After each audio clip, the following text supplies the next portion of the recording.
Today we're going to be taking a look at how to use Campfire software to turbocharge your solo tabletop RPG campaign. Now, I'm going to be using the Campfire Pro version, which is the old version of Campfire Writing. That's because that's the one that I have, even though I do have Campfire Writing, but I use Campfire Pro because I have a full Monty on that. Everything that Campfire Pro can do, however, you can do in Campfire Writing. Keep that in mind. If you did not see my last video where I covered Campfire Writing and what it can do, you can go ahead. There'll be a link for it down in the description. And then also at the end of the video, I'll have it, right up here, a little box that pops up. So you can click on that after you get done watching this video. So make sure you watch all the way until the end. Now, when I do my solo sessions, I like to go analog, y'all. I ain't playing around. Right here, notebooks that I keep for my solo sessions. I write in cursive and print, and I'm all in. I got a friend of mine, and he's going to be running a Blade Runner campaign here on the channel as soon as we get it done. He likes to use moleskins. That's a little bit too small for me, but the guy has like 1,000 moleskins. However you do your tabletop RPG solo campaigns, do your thing. But when it comes to keeping track of everything that's in your solo campaigns and characters that show up and things that you've thought up as the story is developed, this is where Campfire will shine. We're going to slide into this video, and the other side, as always, I have the question of the vid. Let's do this, y'all. And transition, please. Roll them. So this is the opening screen for Campfire Pro. And this font right here is not the original font that opens up. It's the font that I chose for Campfire Pro.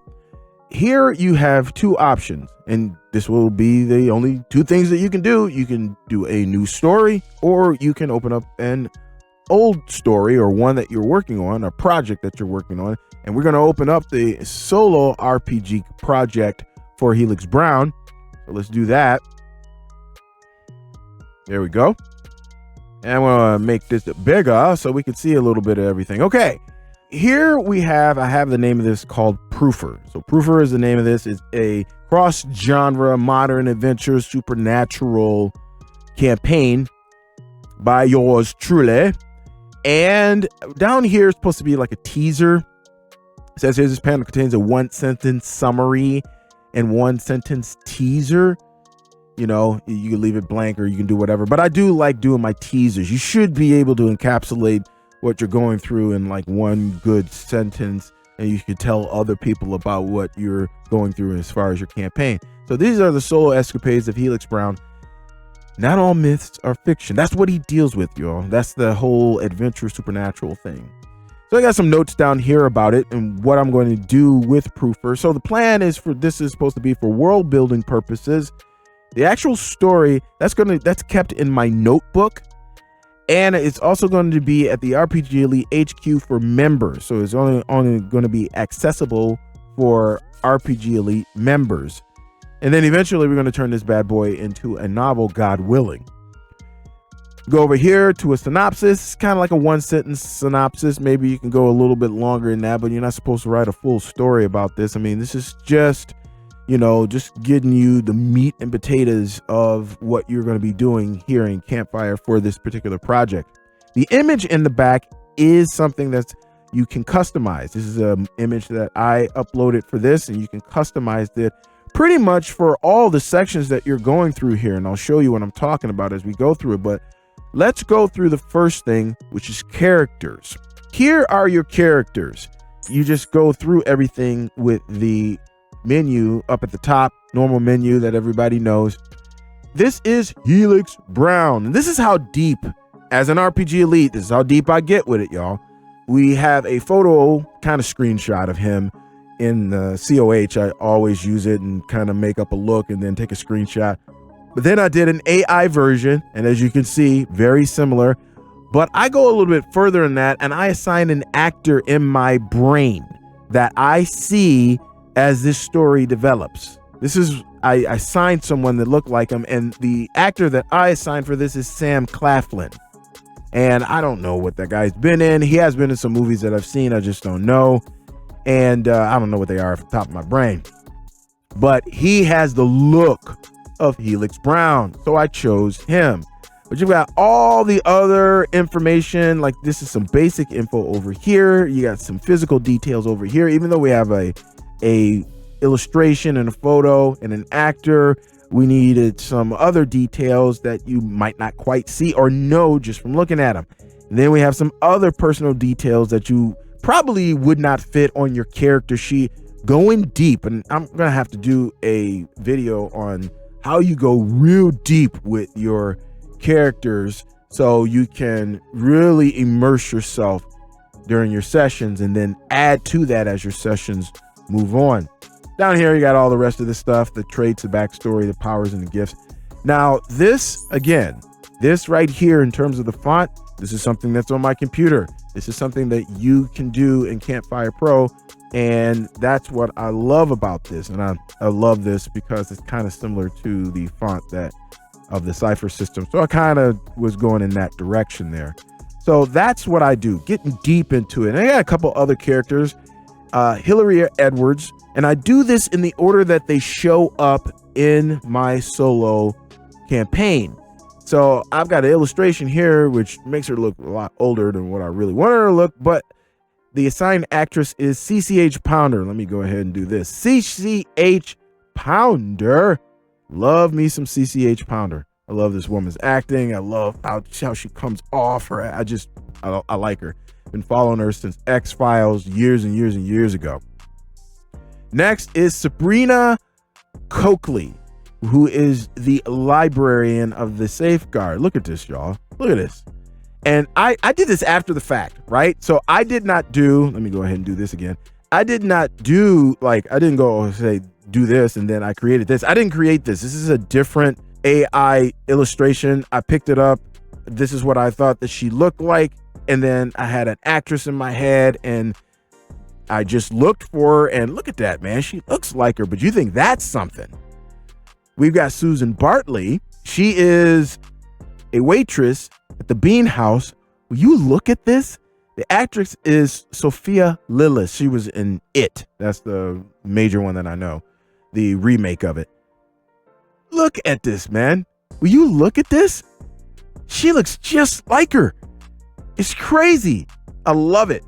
But this is how deep I get with my characters. And again, I do this as they show up, you know, so I add the character as they show up. And these are the only characters that have showed up in the campaign so far as I've been going through them. So next, as the story develops, I want to see how they connect to one another in relationships. When it comes to the Safeguard itself, you only have 3 of those characters because, again, Susan works at the Bean House, so she's not a part of the Safeguard. But at the top, you're going to have your main character and all the people that are connected to this character in the different areas of your campaign. So for Helix, Hilaria, I've got over here a color key, and the yellow means boss supervisor, and green means coworkers. So Hilaria Edwards is the boss and supervisor of Helix Brown and Sabrina Coakley. But Helix Brown and Sabrina Coakley are coworkers. So you have this kind of web like this, and you can just add and put new color keys for different relationships as you build out your solo campaign. So in order to use Campfire to kind of keep track of what's going on in your solo campaign, you can use the timeline. And here I've given the whole thing a name, which is the Cult of the Hamba Boomi. And this is day 1. So I'm keeping track of what's happening in the story. And I've broken it down by scenes. So you got scene 1, 2, 3, 4.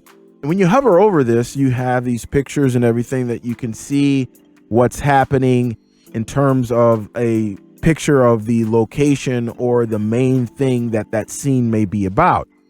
So if I go here and I double click on the first scene here, I can see that this is called A Ride to Work. It is a minor scene because it's a kickoff scene and not a whole lot is happening. It happens on a bus, the Transit Authority of North Kentucky. And then you've got some other things, full description, the characters who are going to be in this scene or who are in this scene and the location where this takes place. And so you can have all of these things, but you do this after the fact, right? You do this after you've played through the scene and after the story is developed, and you're kind of keeping track of everything. And as it goes on, as the scenes go on, you might have one scene that kind of connects to another scene because this happened back in this scene, and you can connect them together with the flow lines here. So this is why this is fantastic for doing solo RPG stuff. So this is where I keep track of things in a more summary sense. I keep track of things in a more detailed sense inside of my notebook, as I mentioned before. Now, though I have not done this, you could go to character arcs after you have, a couple of scenes going down. You can go to your character arcs here, and it automatically will populate the characters that you have so far in your campaign. And if you click on one, which is Helix Brown, then you're going to be like, okay, here are the different scenes up here. And now we're going to see, okay, we'll click on it and we'll see, okay, what were the emotional changes? What were the physical changes, or anything else that you want to add, or a trait that you wanted to add? So if a scene is a major scene where something happens that would change this character in some way, you would add those details down here. Just a fantastic way of keeping track of that stuff if something goes down. Now, as far as locations themselves, that's under world. And here, everything happens in Hebron, Kentucky. This is where this whole thing is going down. And I have chosen a couple different things that's under this. So here you have Hebron, Kentucky. It is actually a place, yes. You have the Bean House, which is actually a place. And then you have the Warehouse District. Now, this is something that I made up.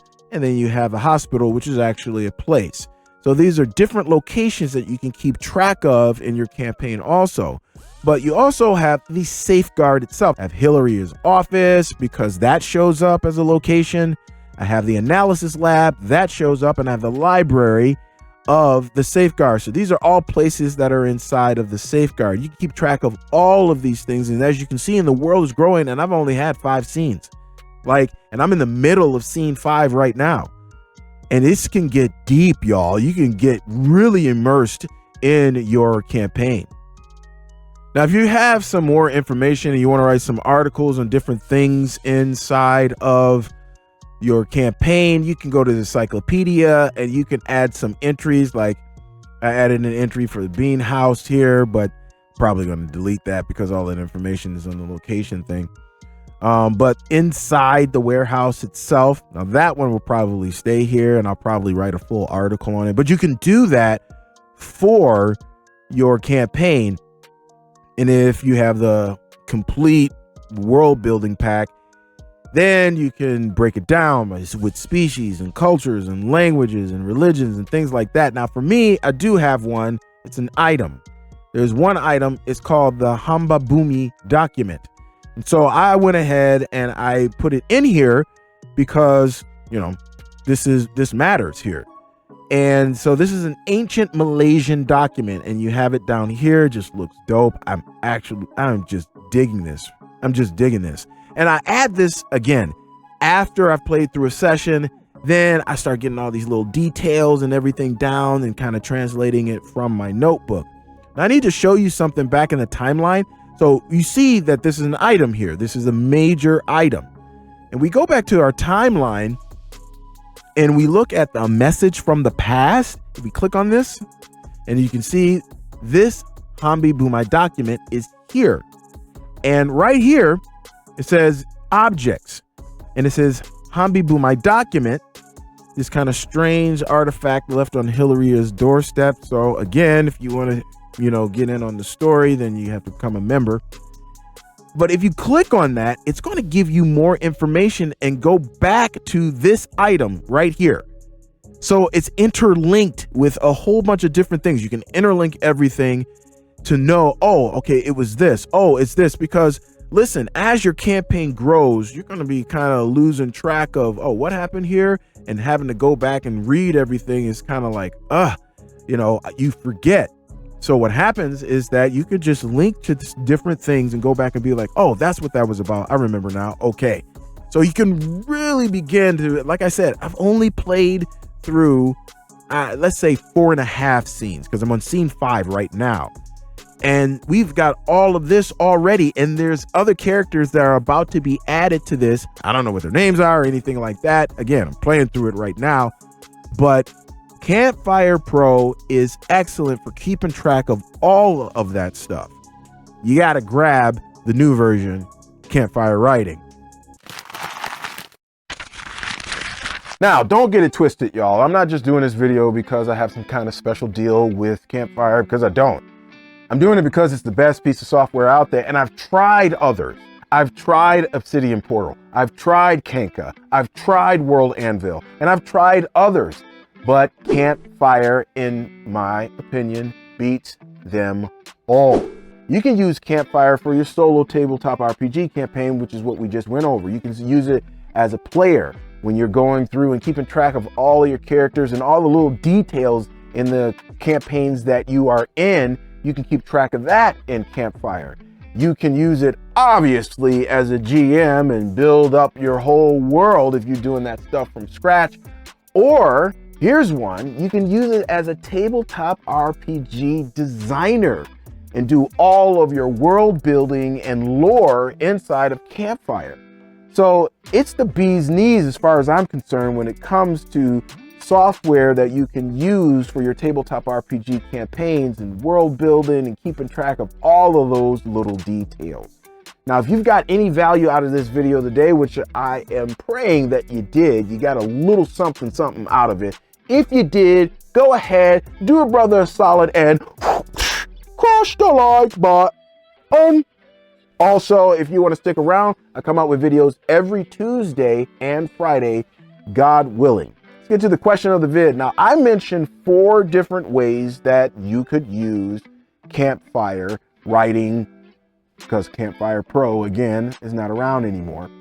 Out of those 4, which one would you lean towards the most in terms of using the Campfire software? Or maybe there's a way that I didn't think of and I didn't mention that you're like, you know, I would use it for this. Let me know down in the comments below right now. Let's get some engagement going. And don't forget, you can go to Campfire Writing right now and get the software for free and try it out. So you don't have to go ahead and spend a whole lot of money. And remember, go and look at the video that I did before because of how they do their pricing and how you can set it up. It's a dream, y'all. Absolute dream. Even though I don't like subscriptions, but if I was doing a subscription, that is the way that I would want to do it. That's gonna do it, y'all. That's all I got for today. So that means that your boys gotta do a Snagglepuss. So exit, stage left. Hey, if you got a game this week, y'all, happy gaming. I pray it is a fantastic RPG Elite session that is more immersive and very enjoyable for everybody who is at your table. So until next time, I gotta go. Peace, 5,000 leaks. I'm out.